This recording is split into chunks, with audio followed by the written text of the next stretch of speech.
السلام علیکم، میں حنیف دوامی اور آپ لوگ دیکھ رہے ہیں ٹورنٹو میں پاکستانی کمیونٹی کا مقبول نیوز چینل دا عوامی۔ ناظرین، صوبہ سندھ میں جو ہے ایک عجیب سی روایت پڑ چکی ہے۔ کراچی میں کوئی بہت بڑا واقعہ ہو یا اندرون سندھ، ہر واقعے کا ذمہ وار جو ہے براہ راست یا بالواسطہ طور پر سندھ پولیس کے سربراہ کو ٹھہرایا جاتا ہے۔ حالانکہ سندھ پولیس میں ایک لمبا چوڑا چین آف کمان موجود ہے، ہر ایک کے اپنے کام تقسیم کر دیے گئے ہیں۔ District S S P independent ہے، اس طریقے سے زونل ڈی آئی جی جو ہے وہ خود مختار ہیں، اسی طریقے سے جو ہے ایڈیشنل آئی جی کراچی جو ہے وہ اپنے معاملات میں مکمل طور پر خود مختار ہے۔ تمام ٹرانسفر پوسٹنگ میں وہ کسی کو جواب دے نہیں۔ یہی حال جو ہے وہ سکھر کے آر پی او کا ہے، یہی حال جو ہے وہ حیدرآباد کے آر پی او کا۔ لیکن اس کے باوجود جواب طلبی کرنے والے جو ہے نچلی سطح پر افسروں سے بات کرنے میں اپنی توہین سمجھتے ہیں، یا کیا وجہ ہے کہ وہ ہر معاملے میں جو ہے آئی جی سندھ سے ہی بات کرنا پسند کرتے ہیں، اور آئی جی سندھ کو ہی جو ہے ہر معاملے کا براہ راست یا بالواسطہ ذمہ وار ٹھہرایا جاتا ہے، جو کہ اصولی طور پر منطقی لحاظ سے، قانونی لحاظ سے جو ہے درست نہیں ہے۔ اب اگر آپ ماضی میں نظر دوڑائیں تو ابھی اسی پچھلے سال جو ہے لگاتار 2-3-4 واقعات رونما ہوئے۔ مزار قائد کا واقعہ ہوا 18 اکتوبر کو، تو اس میں کیا ہوا؟ حالانکہ واقعہ برگیڈ تھانے کا ہے، ایسٹ ڈسٹرکٹ کا ہے، پھر ایسٹ زون کا ہے۔ نہ تو کسی نے زون کے ڈی آئی جی سے کچھ پوچھنے کی زحمت گوارا کی، نہ ہی ڈسٹرکٹ ایسٹ کے ایس ایس پی، نہ ہی ڈی ایس پی برگیڈ سے، نہ ہی ایس ایچ او برگیڈ سے کسی نے کچھ پوچھا۔ ایون یہاں تک کہ ایڈیشنل آئی جی کراچی سے بھی کسی نے یہ پوچھا کہ بھئی یہ واقعہ کیا ہے، اس کی اصلیت کیا ہے۔ سب کی توپوں کا رخ جو ہے وہ آئی جی سندھ کی جانب موڑ دیا گیا، اور اس کے بعد جو واقعہ رونما ہوا وہ سب کے سامنے ہے۔ اسی طریقے سے اس کے بعد جو ہے کیا نام ہے، پی ٹی آئی کے جو اپوزیشن جو لیڈر ہیں علیم عادل شیخ کے ساتھ جو کچھ ہوا، اس پر بھی جو ہے تمام تر جواب طلبی جو ہے وہ خود آئی جی سندھ سے کی گئی۔ جیکب آباد میں جو ہے اعجاز جاکرانی جو وزیر اعلیٰ سندھ کے مشیر ہیں، ان کے گھر پر نیب کا چھاپا پڑتا ہے، جو کہ کسی بھی وجہ سے ناکام ہو جاتا ہے۔ اس کا ذمہ وار بھی جو ہے نہ تو آر پی او حیدرآباد کو ٹھہرایا جاتا ہے، اور نہ ہی کیا نام ہے کسی اور کو بلا، یعنی کہ ڈائریکٹ جو ہے اس کا ذمہ وار بھی جو ہے وہ آئی جی کو ٹھہرایا جاتا ہے، اور نیب کے چیئرمین جو ہے وہ ان پر برس پڑتے ہیں، انہی سے سب کچھ پوچھا جاتا ہے۔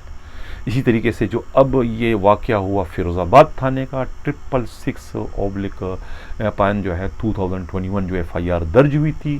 یعنی ریاض ملک کے صاحبزادے کے خلاف، تو یہ واقعہ بھی ڈسٹرکٹ ایسٹ میں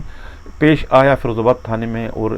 زون ایسٹ ہے اس کا۔ یعنی وہاں بھی ایڈیشنل آئی جی انڈیپینڈنٹ ہے، لیکن کسی نے بھی ایڈیشنل آئی جی سے بھی پوچھنے کی زحمت گوارا نہیں کی، نہ ہی ڈی آئی جی جو ایسٹ ثاقب اسماعیل میمن سے کسی نے پوچھا، اور نہ ہی ایسٹ کے جو ایس ایس پی ہے ان سے کسی نے کچھ معلوم کرنے کی، اور نہ ہی ایس ایچ او سے، اور نہ ہی کسی نے ڈی ایس پی سے کچھ پوچھا۔ وہاں بھی سارا کا سارا ملبہ جو ہے وہ آئی جی سندھ مشتاق مہر پر جا کے گرا، جو کہ اس واقعے کے ذمہ وار نہیں تھے، لیکن انہیں جواب دہ بنایا گیا، جو کہ کسی، میں پھر کہتا ہوں، کسی بھی لحاظ سے درست نہیں۔ اور یہ سلسلہ یہیں پر نہیں ہے، اس سے پہلے بھی جو ہے بہت سارے جو آئی جی ہیں وہ اسی ناکردہ خطاؤں کے عوض جو ہے وہ سزا بھگتتے رہے ہیں، کہ کرے کوئی بھرے کوئی کے مصداق جو ہے وہ ہمیشہ آئی جی سندھ کو ہی تمام بڑے واقعات کا ذمہ وار ٹھہرایا جاتا رہا ہے۔ اس سے قبل جو ہے وہ ایک واقعہ عباس ٹاؤن میں جو بم کا دھماکہ ہوا تھا، اور بہت سارے اس میں شہید ہو گئے تھے، اتنا بڑا واقعہ ہوا تھا۔ اس کے بعد جو ہے حالانکہ افسران جو ہے وہاں پر اس وقت کے جو ایڈیشنل آئی جی کراچی غلام شبیر شیخ، اور خود ایسٹ کے جو زون کے جو ڈی آئی جی تھے علیم جعفری بھی موقع واردات پہ پہنچ گئے تھے، اور خود آئی جی سندھ جو تھے اس زمانے میں سردار فیاض احمد خان لغاری، وہ بھی پہنچ گئے تھے۔ حالانکہ وہ رات گئے تھے، لیکن وہ یونیفارم انہوں نے پہن رکھی تھی، باقی جو بھی افسران تھے وہ بغیر یونیفارم پہنے وہاں پر گئے تھے موقع واردات پر، لیکن اس کے باوجود جو ہے جواب طلبی جو ہے نہ تو ایڈیشنل آئی جی سے کسی نے کی، نہ ہی زونل ڈی آئی جی سے کی، نہ ہی ایسٹ کے جو اس وقت کے جو ایس ایس پی ملیر تھے راؤ انوار، ان سے بھی کسی نے کچھ پوچھنے کی زحمت گوارا نہیں کی، اور سارا کا سارا نزلہ جو ہے وہ اس وقت کے آئی جی سردار فیاض احمد خان لغاری پر جا کر گرا، اور بالآخر ان کا جو ہے اس واقعے کی پاداش میں جو ہے وہ ٹرانسفر تک کر دیا گیا. تو یہ ایک ناانصافی کا سلسلہ چل رہا ہے، اور یہ اب نہیں چلنا چاہیے، یہ بڑی زیادتی ہے. یعنی کہ اگر آپ کی جو اسٹینڈنگ کمیٹی ہے اسمبلی کیا نام ہے پارلیمنٹ کی، اگر کسی وزارت کے خلاف کوئی شکایت آتی ہے تو اس وزارت کے منسٹر کو اور اس وزارت کے جو ہے کیا نام ہے سیکٹری کو بلایا جاتا ہے. یہ نہیں کہ وہاں کے آپ ہیڈ آف ڈپارٹمنٹ یعنی کہ چیف منسٹر کو بلا کر ان کو آپ جواب دہ بنائیں. اسی طریقے سے پولیس فورس ہے 1,40,000 اہلکاروں پر مشتمل، اس کا ایک آئی جی ہے، مطلب کہ اس کی ایک ڈگنیٹی ہے. مطلب آپ کس طریقے سے جو ہے ہر معاملے کا ذمہ وار جو ہے وہ آئی جی کو ٹھہرا کر باقی تمام کو آپ کلین چٹ دے دیتے ہیں، یعنی کرے کوئی بھرے کوئی. اب یہ اتنا بڑا واقعہ ہوا، جو بھی واقعہ کیا اس کی نوعیت ہے، درست ہے غلط ہے، لیکن ایک ایف آئی آر درج ہو جاتی ہے غبن کی، جعلسازی کی، جو کہ حقائق سے مطابقت رکھتی ہے، زمینی حقائق سے بالکل درست ایف آئی آر درج ہوئی تھی، لیکن اس کے باوجود اس ایف آئی آر کے اندراج کی پاداش میں آئی جی سندھ کو جو ہے انہیں جو ہے وہ اذیت کا سامنا کرنا پڑا ایک ناکردہ خطا کے عوض. حالانکہ یہ ان کا کوئی قصور نہیں تھا، میں ان کی کوئی وکالت نہیں کر رہا ہوں، لیکن یہ جو سلسلہ چل رہا ہے یہ انصاف کے، اخلاق کے منافی ہے، اور یہ نہیں ہونا چاہیے. سندھ پولیس کا سربراہ ہے 1,40,000 فورس اس کے انڈر میں ہے، اور اس کے سربراہ کو بلا کر آپ بالکل جو ہے وہ ایک معمولی اہلکار کی طرح سے ان کے ساتھ اگر کوئی ٹریٹ کیا جاتا ہے تو یہ ان کی نہیں بلکہ یہ ایک طریقے سے 1,40,000 جو فورس ہے اس کی جو ہے وہ براہ راست توہین کے زمرے میں آتی ہے. کے پروگرام کے اگلے خبر کی جانب بڑھوں. جن لوگوں نے ابھی تک ہمارا چینل سبسکرائب نہیں چاہتے ہیں کہ حق و صداقت کا سفر اسی طریقے سے جاری و ساری رہے تو ہمارے چینل کو سبسکرائب بھی کریں، لائک بھی کریں اور شیئر بھی کریں. 4 ڈپٹی کمشنر کراچی کے تبدیل ہو گئے 24 گھنٹے میں، یعنی کہ 2 روز قبل جو ہے یہ نوٹیفیکیشن اس کا جاری ہو چکا ہے. اس کی اندرونی کہانی کیا ہے؟ یعنی کہ بظاہر تو سندھ کے وزیر اعلیٰ نے بہت ہی بولڈ اسٹیپ لیا ہے. کراچی میں جو زمینوں کے معاملے میں جو ایک کرپشن کی ایک ندیاں جو بہہ رہی تھی، جو اس کی شکایتیں جو ہے وہ دور دور تک اور سپریم کورٹ تک بھی پہنچ چکی تھی، جس کے بعد جو ہے سپریم کورٹ نے اس کا نوٹس بھی دیا تھا. اور اسی نوٹس کے نتیجے میں جب یونس میمن کی صدائیں گونجنے لگی سپریم کورٹ میں، تو اس کے بعد جو ہے فوری طور پر جو ہے یونس میمن کے سب سے بڑا اعلیٰ کار جو ہے ایسٹ ڈسٹرکٹ کے جو ڈپٹی کمشنر تھے محمد علی شاہ کو وہاں سے تبدیل کر دیا گیا تھا. جس کے بعد جو ہے وہ خود سندھ کے وزیر اعلیٰ مراد علی شاہ نے یہ ذہن بنا لیا تھا کہ اب سوائے ڈی ایم جی گروپ کے اچھے افسروں کے علاوہ اور کسی کی پوسٹنگ جو ہے کراچی میں ایز اے ڈپٹی کمشنر نہیں کی جائے گی. انہوں نے بڑی کوشش کی اور 4 انہوں نے ڈپٹی کمشنر تبدیل کر دیے، لیکن اس کے باوجود ان 4 میں سے جو ایک ڈپٹی کمشنر ہے وہ ان کی مرضی کے خلاف ان کی پوسٹنگ ہوئی ہے. یعنی کہ ایسٹ ڈسٹرکٹ میں جو اس وقت نئے ڈپٹی کمشنر آئے ہیں وہ چیف منسٹر سندھ جو ہیں مراد علی شاہ کے مرضی کے خلاف آئے ہیں. آصف جان صدیقی، یہ ان کا تعلق ڈی ایم جی گروپ سے نہیں ہے بلکہ یہ ایک طریقے سے بیجمنٹ ہیں محمد علی شاہ سابقہ ڈپٹی کمشنر ایسٹ کے. اگر میں یہ کہوں کہ ڈپٹی کمشنر سابقہ جو ایسٹ تھے محمد علی شاہ نے اپنی مرضی سے اپنے بیجمنٹ کی پوسٹنگ یہاں کروائی ہے تو غلط نہیں ہوگا، اس لیے کہ آصف جان صدیقی جس کا تعلق حیدرآباد سے ہے، یہ اور خود محمد علی شاہ دونوں ایک ہی روز جو ہے مختار کار کی حیثیت سے ملازمت میں یہ آئے تھے، یعنی بھرتی ہوئے تھے ایک ہی روز. تو یہ بیجمنٹ ہے اور اس طریقے سے آصف جان صدیقی کی پوسٹنگ جو ہے خود محمد علی شاہ نے جو ہے کروائی ہے سسٹم نامی گروپ سے. اور باقی جو اس کے علاوہ جو پوسٹنگ ہوئی ہے شہریار گل جو ہے ان کی پوسٹنگ ویسٹ میں ایز اے ڈپٹی کمشنر کی کر دی گئی ہے. طاہ سلیم کی پوسٹنگ جو ہے ڈسٹرکٹ سینٹرل میں کر دی گئی ہے. اور راجہ محمد بخش راجہ جو ہے دھاریجو ان کی پوسٹنگ جو ہے وہ کورنگی ڈسٹرکٹ میں ایز اے ڈپٹی کمشنر کے کر دی گئی ہیں. یہ تینوں کی شہرت جو ہے وہ اچھی ہے کام کے لحاظ سے. تینوں کا تعلق جو ہے ڈی ایم جی گروپ سے ہے, لیکن آصف جان صدیقی کا تعلق جو ہے وہ ڈی ایم جی گروپ سے نہیں ہے. وہ رینکر ہیں اور وہ جو ہیں محمد علی شاہ کی سفارش پر جو ہے انہیں یہاں پوسٹ کیا گیا ہے سسٹم نامی گروپ نے. ان تمام تر صورتحال سے واقف کار ایک بیوروکریٹ نے جو ہے معلومات اس چینل کے ساتھ اس طرح سے شیئر کی ہے کہ سسٹم نامی گروپ جو ہے وہ اس میں اس وقت سندھ کے ایک سینئر وزیر بھی شامل ہو چکے ہیں, جبکہ یونس میمن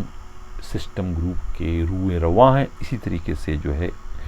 اے جی مجید اومنی گروپ کے جو روئے رواں ہیں وہ اس سسٹم نامی گروپ کو, سسٹم نامی اس نیٹ ورک کو چلا رہے ہیں. زمینوں کا قبضہ, یعنی میں پہلے بھی پروگراموں میں کہہ چکا تھا کہ یہ جو سسٹم ہے اسے جو ہے پیپلز پارٹی کی ہائی کمان کی آشیرواد حاصل ہے. ان کے فیصلوں کے آگے جو ہے نہ تو چیف منسٹر دیوار بن کے کھڑے ہو سکتے ہیں, نہ ہی آئی جی سندھ اور نہ ہی چیف سیکرٹری. ان کے فیصلے اٹل ہوتے ہیں. جہاں چاہیں ان کی مرضی سے ڈی ایس پی کی پوسٹنگ کر دی جائے, ایس ایچ اوز کی پوسٹنگ کر دی جائے, انہیں نہ کوئی روکنے والا ہے نہ کوئی ٹوکنے والا ہے. یہی حال اس وقت سب ڈویژن جو سوراب گوٹ ہے وہاں کے ایس ڈی پی او کا ہے, وہاں کے سچوز کا ہے, سچل کے S D P O S H Os کا ہے, یہی سرجانی اور خود منگو پیر کا ہے, کیونکہ سب کے سب سسٹم کا حصہ ہیں, سسٹم نامی نیٹ ورک میں شامل ہیں. اب ہوگا کیا کہ آصف جان صدیقی جو ہے عملی طور پر جو ہے وہ ڈپٹی کمشنر ایسٹ کی حیثیت سے کام کریں گے, لیکن ان کی پشت پر تمام تر فیصلے جو ہے سابقہ ڈپٹی کمشنر ایسٹ محمد علی شاہ کریں گے. انہی کا برین اس وقت چل رہا ہوگا اور انہی کے اعلی کار اس وقت فیلڈ میں جو ہے ان کے لیے گاہک تلاش کر رہے ہیں, اور وہی جو ہے وہ اراضی, سرکاری اراضی پر قبضے کا سلسلہ ابھی بھی چل رہا ہے ان تمام تر تبدیلیوں کے باوجود. ناظرین, کل کے پروگرام میں میں نے ذکر کیا تھا جمائی راجہ کا. جمائی راجہ ایک بہت بڑا نام ہے گیملنگ کی دنیا کا. گیملنگ وہ گیملنگ جو کہ افریقن گھوڑوں کی ریسلنگ پر ہوتی ہے, یا پھر یہ جو کرکٹ کے جو میچ ہوتے ہیں اس پر جو جوا ہوتا ہے, یہ جوا اربوں روپوں کا ہے. یہ اس وقت جو ہے جمائی راجہ جو ہے وہ یہ سارا کا سارا کاروبار اس وقت اپنی گرل فرینڈ جو ان کی فوزیہ ہے ان کے ساتھ اس وقت چلا رہے ہیں. ان کے ٹیم میں کل میں کہہ چکا تھا ساجد بونڈ ہے, اشفاق چارلی ہے, سانگڑ کا ایک جانوروں کا ڈاکٹر جو ہے کھتری پرشوتم ہے وہ ان کے ساتھ ہیں. اسی طرح کہ دانیال کھردر والا ہے جس کا گینگ وار سے بھی تعلق ہے, رعوف چیل بھی ہے. اسی طریقے سے جو یہ پہلے سب کے سب جو ہے وہ برطرف ایک پولیس افسر ہے راجہ خالد اور واصف قریشی کے پینل پر تھے, لیکن اب وہ پینل جو ہے خود بخود کنورٹ ہو گیا. آئی جی سندھ کے جو پی ایس او ہیں ان کے چینل میں سب کے سب چلے گئے ہیں, اور ان کے ساتھ مل کر یہ اس وقت جو ہے یہ سارا کا سارا گورکھ دھندا چل رہا ہے. اس میں عدیل سائمو شامل ہے, احمد سلاد ہے, یاسین آنا ہے, سکندر روبی ہے, زہیب بانجا ہے, عدنان کچھی ہے, ارشاد اجالا ہے, رعوف چیل ہے, سونی بکی ہے, اور یہ جو فیضان پرچی والا جو ہے اس کی تصویر اسکرین پر دیکھ رہے ہیں یہ اس وقت کراچی میں بونڈ پرچی کا سب سے بڑا کاروبار انہی کا چل رہا ہے. ان میں ایک اور بڑا نام جو ہے وہ ہے فیصل بفیلا کا. فیصل بفیلا بہت بڑا نام ہے, ڈان ہے اس وقت ڈیفنس ہاؤسنگ سوسائٹی کلفٹن پورے علاقے کو انہوں نے کنٹرول کیا ہوا ہے. اسی افریقن گھوڑوں کی ریس کے حوالے سے اور خود کرکٹ کی بکوں کے حوالے سے. یہ اطلاع یہ ملی ہے کہ جو نومی ہمارے ڈی آئی جی ہیں ان کا کچن یہ چلاتے ہیں. تقریباً کہا جاتا ہے کہ 10 لاکھ روپے جو ہے ڈی آئی جی موصوف کے کچن کا خرچہ یہ برداشت کر رہے ہیں. اور یہ 10 لاکھ روپے جو ہیں یہ جو ڈی آئی جی موصوف کے جو پی ایس او ہیں امتیاز اے ایس آئی، جو کہ ایک سابقہ retired D I G commander Shaukat کے بھانجے بتائے جاتے ہیں، یہ مبینہ طور پہ 10 لاکھ روپے کا وظیفہ جو ہے وہ پی ایس او صاحب کے پاس جاتا ہے. پی ایس او صاحب کے تھرو جو ہے پھر جو ہے وہ ڈی آئی جی جو نومی ہیں ان کا کچن کا خرچہ اس 10 لاکھ روپے سے پورا ہوتا ہے. تو اس طریقے سے جو ہے یہ بیچارے اب بفیلو جو صاحب جو ہیں، فیصل بافیلا جو ہے، یہ 1 سال کی جیل بھی کاٹ کے آ چکے ہیں، لیکن اتنے وفادار ہیں کہ جیل میں رہنے کے باوجود انہوں نے جو ہے ڈی آئی جی موصوف کے جو ہے کچن، گھر کا جو کچن ہے اس کے چولہے کو بجھنے نہیں دیا. جیل سے بھی جو ہے یہ ہر ماہ جو ہے باقاعدگی کے ساتھ ان کے کارندے جو ہے 10 لاکھ روپیہ انہیں ان کے پی ایس او کو بھجواتے رہے. یہ اعزاز نہ صرف ان کو حاصل ہے بلکہ خود ڈی آئی جی موصوف کو بھی یہ اعزاز حاصل ہے کہ وہ ایک ایسے ملزم سے، ایک ایسے قیدی سے بھی 10 لاکھ روپے ماہانہ وصول کریں جو کہ جیل میں گرفتار ہیں. منی لانڈرنگ کے کیس میں تھے، وہ ایف آئی اے نے ان کو گرفتار کیا تھا اور 1 سال تک وہ جیل میں رہے. تو وہ بھی اس وقت جو ہے یہ خود جو جمائی راجہ کے گروپ میں شامل ہیں، اور جمائی راجہ کا جو گروپ ہے اسے اس وقت آئی جی کے جو پی ایس او ہے ان کی مکمل آشیرواد حاصل ہے، جس کی وجہ سے جو پوری شہر کی پولیس جو ہے انہیں پروٹوکول دے رہی ہے. اور انہیں پولیس جو ہے، شہر بھر کی پولیس جہاں جہاں ان کے اڈے چل رہے ہیں، کوئی ان کو نہ روکنے والا ہے نہ کوئی ٹوکنے والا ہے، اس لیے کہ انہیں خود آئی جی کے پی ایس او کی سرپرستی اس وقت حاصل ہے. ایک زمانے میں کہتے ہیں کہ یہ جو جمائی راجہ تھا یہ وسیم کے پینل پر تھا. وسیم کو کراچی پولیس والے جانتے ہیں، پولیس کا ایک سابقہ ہیڈ کانسٹیبل تھا، بعد میں اے ایس آئی بن چکا تھا، لیکن 2-3 سنگین مقدمات میں ملوث ہونے کے بعد وہ روپوش ہو گئے تھے. حالانکہ ان کے مراسم جو ہے کراچی سندھ پولیس کے آئی جی اور خود چیف منسٹر ہاؤس تک پہنچ گئے تھے، اور بڑے بڑے افسران جو ہے، بڑی بڑی سیاسی شخصیات جو ہیں ان کے وہ ہمراز رہ چکے ہیں. اور ابھی بھی اس وقت بھی کبھی کبھی ان کا کراچی آنا ہوتا ہے تو انہیں مکمل پروٹوکول دیا جاتا ہے. لیکن اس وقت جو ہے وہ جمائی راجہ جو ہے وہ ان کے پینل سے نکل کر، ان کے گروپ سے نکل کر، ان کی آغوش سے، ان کی چھتری سے نکل کر خود آئی جی سندھ کے جو پی ایس او ہیں ان کی چھتری تلے چلے گئے، اور وہاں رہ کر جو ہے وہ اپنا وہی پرانا کاروبار اسی آن بان شان کے ساتھ اس وقت وہ چلا رہے ہیں. ناظرین، چلتے ہیں پروگرام کے اگلے خبر کی جانب. پچھلے کئی پروگراموں سے جو ہے میں باقاعدگی کے ساتھ جو ہے یہ اعلان کرتا چلا آ رہا تھا کہ ویسٹ زون جو ہے وہ کراچی کے صحافیوں کے لیے، کرائم رپورٹوں کے لیے نو گو ایریا بنا دیا گیا ہے. بظاہر جو ہے وہ وہاں پر جعلی صحافیوں کے خلاف ایک مہم شروع کی گئی تھی، لیکن میں اپنے پروگراموں میں یہ کہتا آ رہا تھا کہ یہ ایک آڑ ہے جعلی صحافیوں کے خلاف. لیکن یہ جعلی صحافیوں کے آڑ میں جو اصلی صحافی ہیں، جو کہ چینل میں کام کرتے ہیں، اخبارات میں کام کرتے ہیں، ان کے خلاف بھی کارروائی کرنے سے، ان کے خلاف جو ہے انہیں تشدد کرنے سے، ان کی توہین کرنے سے، ان کی حد تک کرنے سے گریز نہیں کریں گے. میں نے جو کہا تھا وہ واقعہ رونما ہو گیا. یعنی کہ بلال کالونی ویسٹ زون میں آتا ہے. بلال کالونی کے علاقے میں ایکسپریس اخبار کے اور ایکسپریس چینل کے صحافی جو ہیں احتشام مفتی کے ساتھ بلال کالونی تھانے کے عملے نے کیا کیا، یہ جانتے ہوئے کہ یہ صحافی ہے، انہوں نے اپنا کارڈ دکھایا سب کچھ، لیکن اس کے باوجود انہیں جو انسٹرکشن، جو ہدایات بڑے افسروں کی جانب سے ملی تھی، انہوں نے اسی پر عمل کرتے ہوئے تھانے لے کر ان کے ساتھ حتک آمیز سلوک کیا اور ان کو تشدد کا نشانہ بھی بنایا. بعد ازاں جب صحافیوں نے شور مچایا، احتجاج کیا، تو اس پر جو ہے پھر چیف منسٹر ہاؤس سے فون جانے کے بعد جو اس کی انکوائری کروائی گئی خود S S P central Ghulam Murtaza تبسم نے ایس پی لیاقت آباد سے، اور اس کے بعد جو ہے وہ تشدد کرنے والا اے ایس آئی دل نواز کو معطل کر دیا گیا۔ میں پھر کہوں گا یہ تو ابھی ابتدائے عشق ہے، روتا ہے کیا آگے آگے دیکھیے ہوتا ہے کہ یہ تو بارش کا پہلا قطرہ تھا۔ اس سے پہلے وہ 4 جعلی صحافیوں کو گرفتار کر کے اپنی کارروائی کی شروعات کر چکے تھے۔ میں اس پر بھی پروگرام کر چکا تھا، اور اس پروگرام میں بھی میں نے یہ کراچی کی صحافیوں اور خاص طور سے کرائم رپورٹروں کو میں الرٹ کر چکا تھا کہ وہ ویسٹ زون میں جانے سے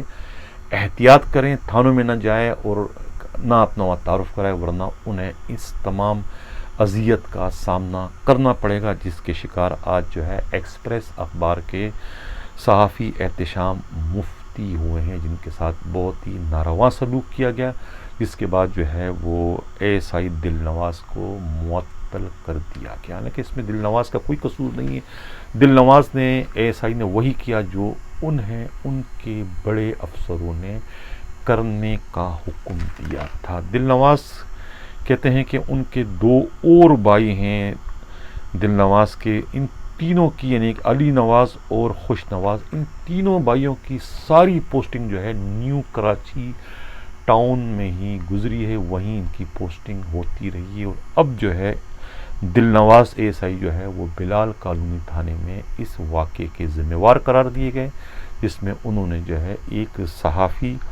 احتشام مفتی کو تشدد کا نشانہ بنایا، جس پر اب وہ معطل کر دیے گئے۔ میں پھر آج اسی پلیٹ فارم سے جو ہے کرائم رپورٹروں کو خاص طور سے جو ہے میں یہ میسیج دینا چاہتا ہوں کہ وہ بھولے بھٹکے بھی جو ہے ویسٹ زون کے نہ تو کسی تھانے میں جائیں، بلکہ نہ تھانے میں ٹیلی فون کرنے کی غلطی کریں، اس لیے کہ وہاں ٹیلی فون آپ کرو گے، آپ کے ٹیلی فون کو ریکارڈ کر دیا جائے گا اور آپ کے خلاف مقدمہ درج کرنے میں ذرا بھی دیر نہیں لگائی جائے گی۔ اس وقت وہ بڑے غصے میں بھرے ہوئے بیٹھے ہیں، اس لیے کہ ان کے اعلیٰ افسروں کی جانب سے انہیں یہی حکم دیا گیا ہے کہ صحافی جو بھی تھانے میں آئے، اخبار کا کرائم رپورٹر ہو یا کوئی بڑا صحافی ہو، انہیں جو ہے ان کے ساتھ اچھا سلوک نہ کریں، اس لیے کہ وہ ڈسٹرکٹ ویسٹ کے جو ہے بڑے افسروں کے خلاف جو ہے آئے روز جو ہے وہ غلط قسم کی خبریں چھاپ کر ان کی کردار کشی کر رہے ہیں۔ یہ ان کو گلہ ہے، اسی وجہ سے جو ہے وہ صحافیوں کے خلاف جو ہے اس وقت ایک مہم چلا رہے ہیں۔ پہلے انہوں نے 4 جعلی صحافیوں کو گرفتار کیا تھا، اس کے بعد گزشتہ روز جو ہے انہوں نے ایکسپریس اخبار کے رپورٹر ہیں یا صحافی جو ہے احتشام مفتی کو جو ہے انہوں نے تشدد کا نشانہ بنایا۔ ناظرین، اسی کے ساتھ اجازت چاہتا ہوں، اللہ حافظ۔